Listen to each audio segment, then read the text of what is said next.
Hello, so this is a not so initial reaction because I watched the Wild Blue Yonder the day after the broadcast because I was on a wedding. So this is the following day. Went to bed very late, hence the hoodie. So yeah, okay, so thoughts about it. Maury Gold's score, fantastic, absolutely beautiful. I'm so thrilled that he's come back to the series and he created such a beautiful and powerful and enchanting score. And I have to say that, as well as David Tennant and Catherine Tate's chemistry, is brilliant. And Wilf's appearance as well by the late Bernard Cribbins, very, very, very touching. I think that's the highlight of the episode, was Wilf waiting for Donna to arrive, and I'm so glad that we got to see Bernard Cribbins in his last scene. So very, very, very honoured to have that experience in the episode.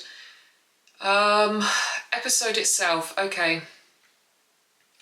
It had all the makings of a classic Russell T Davies sort of thriller episode. So for example, with the Waters of Mars and Midnight, it just had that classic element there. But the set and the visual effects, the set just made it too clean, and there wasn't a set, it was green screened, but it lost some of its, I don't know, it just pulled me out of it a lot more. And it's definitely where Disney money has come in, because BBC money, no way could you get effects that clear or graphics that clear. That is completely Disney money, and I think this is where their influence is coming in, because it felt very much like a Star Wars set, and I think that's where they were trying to go with this episode. Felt very much like Star Wars, whereas the previous episode felt very much like Marvel. So I don't know if this is making Doctor Who more into that rather than its own thing for people who have never seen the series before and are trying to pull them in. Whereas weird, kind of older fans are used to the wobbly set designs and we love them on that level. We know it's not going to be very clean, but it's Doctor Who, and it's also BBC English British science fiction. We don't have the capacity to make it look how maybe more advanced productions would be, but for those who love it anyway. So I don't know if it's losing that edge a little bit. When the episode was stripped back and it was just David Tennant and Catherine Tate bouncing off each other, that's when it got me gripped and it got myself hooked into the story. So trying to remember everything that's just happened. The graphics for the my arm's too long, as they came out, it took me out of the scene. It almost felt slightly comical, but what it did remind me of was Attack on Titan anime, just the way that the body grew. There was also a lot of horror references in there. I know Russell T Davies is a big horror fan, so obviously that was going to be poured into it, but there was also Back to the Future with the TARDIS. So at some point, is Christopher Lloyd going to make an appearance? Because that would be freaking awesome if Christopher Lloyd came in, worked with the Doctor, and it would be the Doctor and Doc and time, and just, I wonder if that will happen. That would be amazing if it could. It's like, oh, okay, this I approve of. This crossover is brilliant. The robot, I was expecting it to be like Gadget from Waters of Mars. And definitely a red herring there of, oh, there's a robot there, and sort of the important, well, he was important, but he felt more important in the promotional images. And yeah, I think that's just a main criticism, is it just feels a bit too upscaled. and it lost its way a little bit. But when David Tennant and Catherine Tate were just allowed to be by themselves, that's when it shone, because it had all the makings of a classic scary Doctor Who story, but it just missed the top mark for me. I don't know if that was anyone else, or I'm just being a bit of a stick in the mud and like, no, go back to the old days. So I'm hoping that's not my age coming through. It is an actual criticism, but I did enjoy the Isaac Newton reference as well. That felt very much like old school Russell T Davies Doctor Who as well, which was lovely to have that snippet again. So at the end of it, when Wilf is waiting for Donna, the world is collapsing, the world is falling, so that's clearly for the toy maker. Do I have any other theories that imply? I don't know. At this stage, I don't know, because it's all, I'm still getting used to the Doctor and Donna being back together. I'm still getting used to 14, and it's his final episode next Saturday. It's, no. Sorry, just looking at my pictures, it's, oh no. I still don't really know you yet. But if the regeneration does happen, then maybe 14 will still be out there and there'll still be a possibility for him to return in a later series, but we will see. So anyway, there were my main thoughts and criticisms. Wilf definitely was the best part. Obviously you can't, it would have been lovely to have had Wilf in there longer, but obviously because of Bernard Cribbins being so ill, I think possibly the best terms to say, we were very lucky with that appearance, and I'm again very humbled. I'm humbled the knowledge that it was in that and we got to see it, because I've grown up with Bernard Cribbins quite a lot in my life. There's this old series of British comedy films that I used to watch when I was younger, and he played a big part in those as well, so I used to watch those. He was also in The Wombles, which I was aware of, and there was old musical songs, like old comedy songs that my mum and dad used to listen to a lot when I was younger, and Bernard Cribbins played a huge part in that as well, because Bernard was a huge part of their childhood, so it kind of stemmed from one generation to the next, and is a very, very big, very, very big connection to him. So it was lovely to see him back in Doctor Who.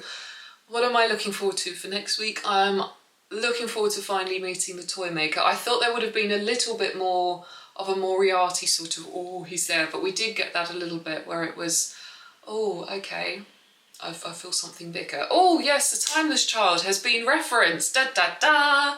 Yes, I wasn't expecting that, even though Russell T Davies has said he won't shy away from it and he will incorporate the Timeless Child. So what did you think about the Timeless Child reference? I was just quite surprised that it was mentioned so early on, but I suppose it is the big elephant in the room for many Doctor Who fans. Unfortunately, that is myself included. I didn't really like the Timeless Child. I think it could have been dealt with a lot better. I think it would have worked better.